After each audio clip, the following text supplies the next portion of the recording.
Hello, guys, and welcome back to Cricket Caviar. It's been many days since we discussed about Sri Lankan cricket, but I'm sure all Sri Lankan fans today will be breathing a sigh of relief because they just got a jailbreak.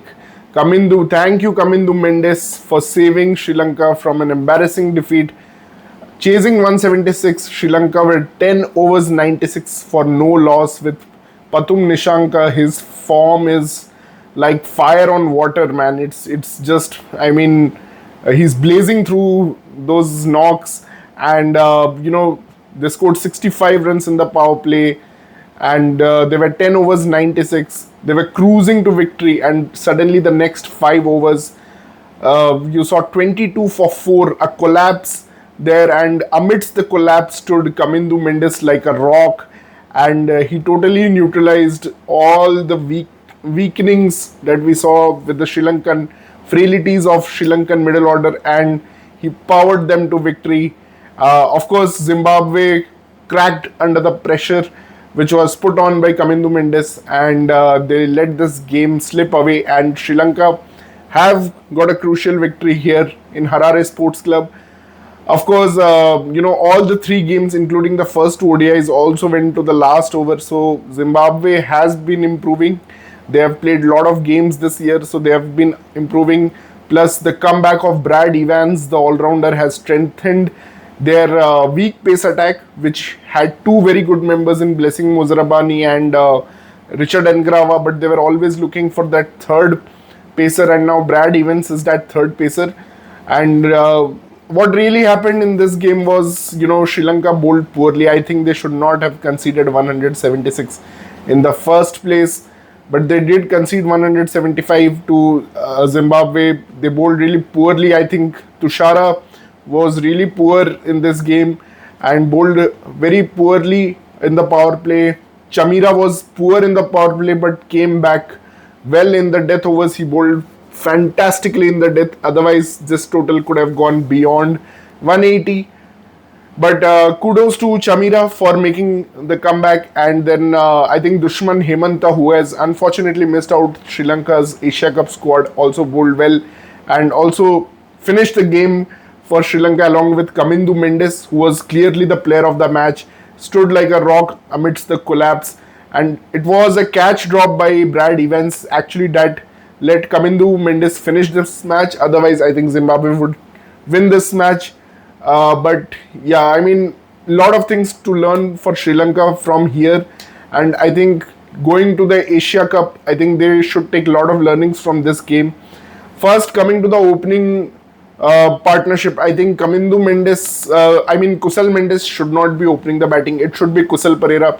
Because if Kushal Perera is not opening the batting for you, I think it's a big loss for Sri Lankan T20 team, because he as an opener can really exploit the power plays. He normally plays aerial shots very well, and he can actually use the pace beautifully and pick those gaps. And if not picking the gaps, he can hit over the fielders and make the bowlers pay early on. But sadly, what is happening is Kushal Mendis has been given an anchor role, which is what something also Indians have gone with Shubman Gill. So they're probably expecting the pitches to be a little more spicy in Dubai, and they want someone to anchor, which I don't think is actually needed, because Kushal Perera is the highest ever scorer in the T20I format for Sri Lanka. He averages better than Kushal Mendis in T20Is. Kushal Mendis is the second highest scorer for Sri Lanka in T20Is. But I think the natural position for Kushal Mendis in every format is number 3, not an opener. And for the natural position for Kushal Perera is at the opening spot. So I think that correction is very much needed. And I think Pathum Nishanka in the form, I think we made a misjudgment on Pathum Nishanka, that we called him that he may not be fit for T20 cricket, but the form that he has now and the way he is playing, I think he can play any format as an opener. He's just crushing everything, and today he looked like taking Sri Lanka to victory by himself. When they were 10 overs 96, I think he had scored a 50 already. He was much ahead of Kushal Mendis, and was running away with the game. And then comes an over from Mapuso where Nishanka gets out, and then the collapse really starts, and you never knew what was going to happen because they needed it was an easy equation to start with. They needed 80 of 60, but that soon turned into 5 overs 60 runs. So they just scored 22 runs between 10 to 15 overs. In 5 overs of play, they just scored 22 runs, lost 4 wickets. Could have been 5 wickets if Brad Evans had caught Kamindu Mendis. But yeah, one thing is for sure now, that Dushmant Chamira is going to start. We were all wondering whether it was a good decision to drop Asita Fernando. It was a good decision to drop Dilshan Madhushanka, especially how Dilshan Madhushanka again proved that what a great bowler he is when he's on song in the ODIs versus Zimbabwe. But I think they may have to play Binura Fernando. They may have to push for Binura Fernando, because I don't think Tilan Tushara and Matisha Pathirana, you can play both the slingers together. And Pathirana himself is a bit inconsistent. He bowls a lot of wides, but he may be still slightly better than Tushara, who actually gives a lot of free balls to hit, a lot of width to the batters, and a lot of easy balls, hit me balls to the batters.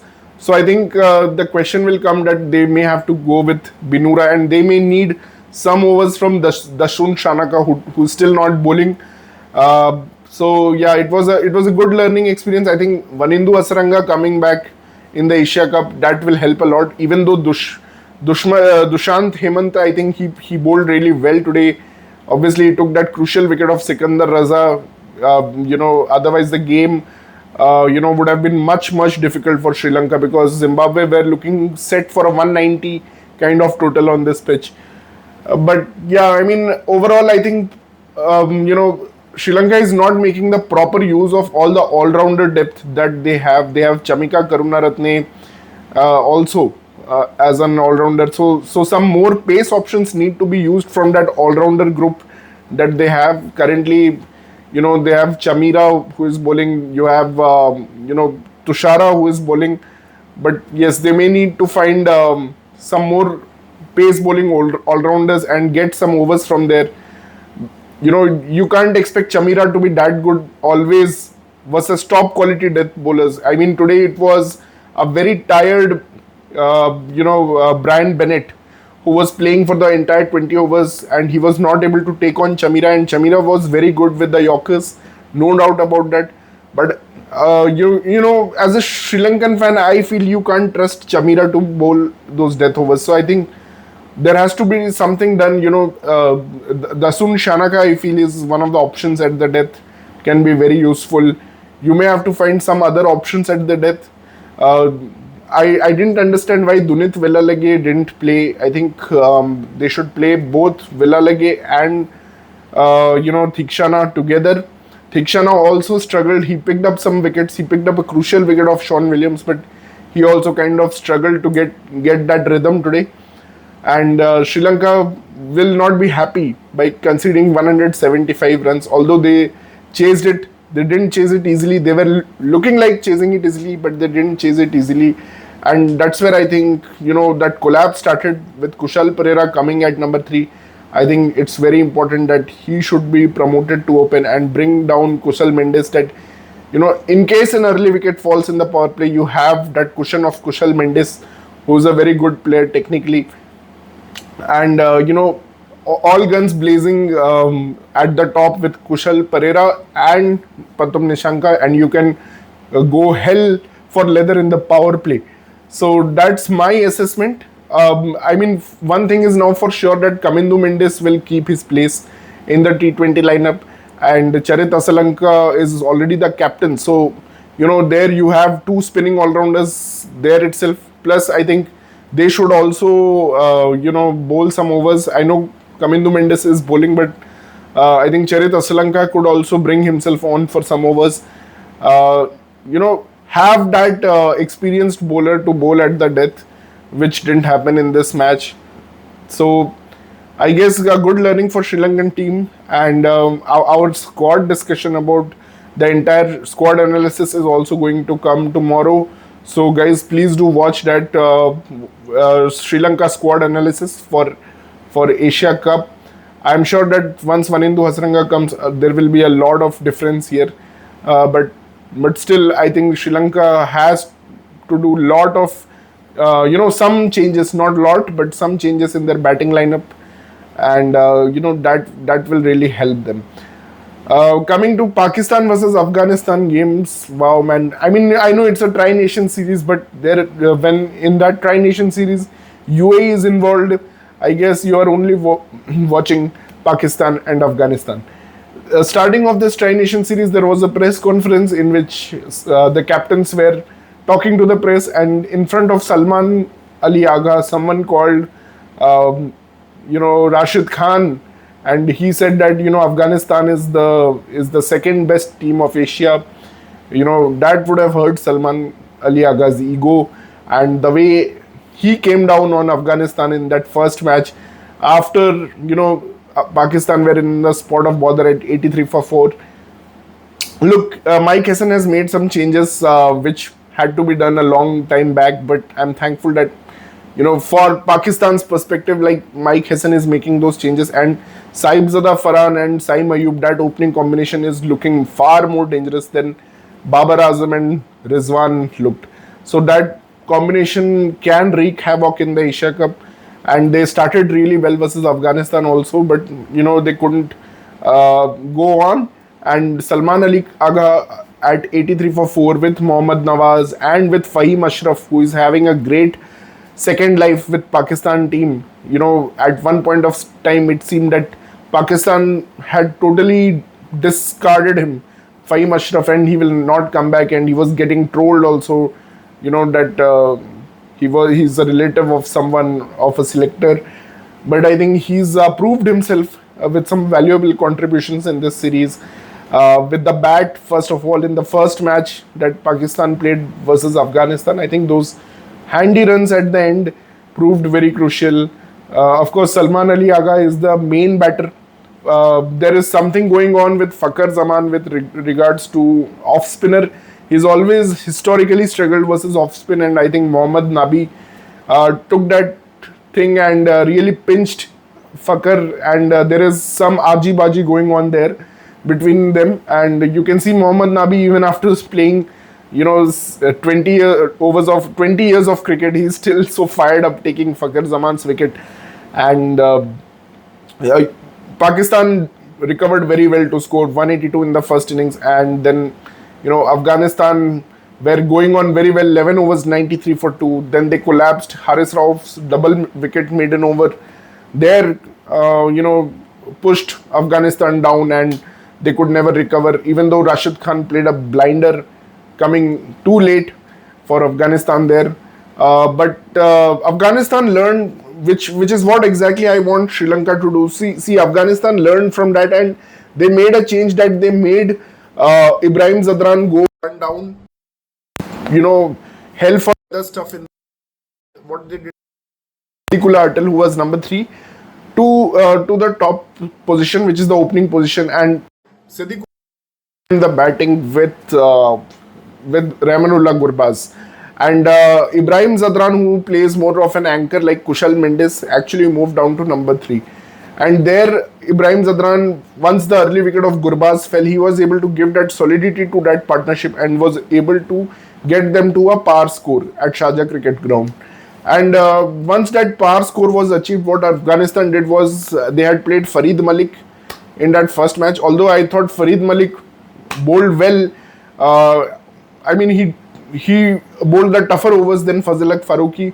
Fazilak Farooqi was absolutely rubbish in that first game, but unfortunately Farid Malik had to be dropped, and Afghanistan went with 4 spinners. They brought back Noor Ahmed, they brought back Ghaznafar, Allah Ghaznafar, and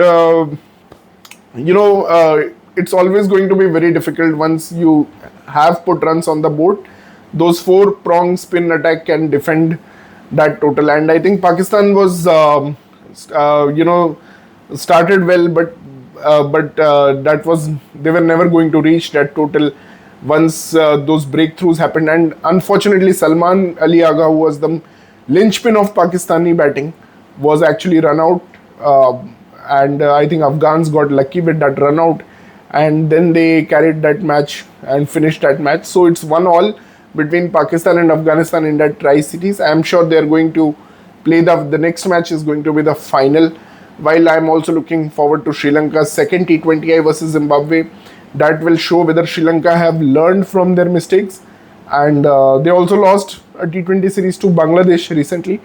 So, a lot hinges on these practice T20s, how they're shaping up for Asia Cup. Because, see, no match is going to be easy for Sri Lanka in this Asia Cup group stage, because they are in the group of death with Afghanistan and Bangladesh. And they need to finalize that 11 for the first game of versus Bangladesh that they play.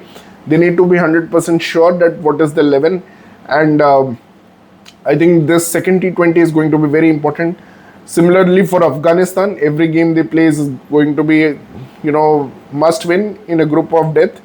So they are also doing the course correction and trying to settle up on 11, whether it will be a four spinner, or maybe they include Farid Malik. All those questions, because they already have Azmatullah Omarzai and Karim Jannat, like two seamers playing, even though Karim Jannat is absolutely rubbish. Like, he doesn't do anything with the bat or with the ball. But never say never, this could be a new dawn, like just like Fahim Ashraf, this could be a new dawn for Karim Jannat, this Asia Cup.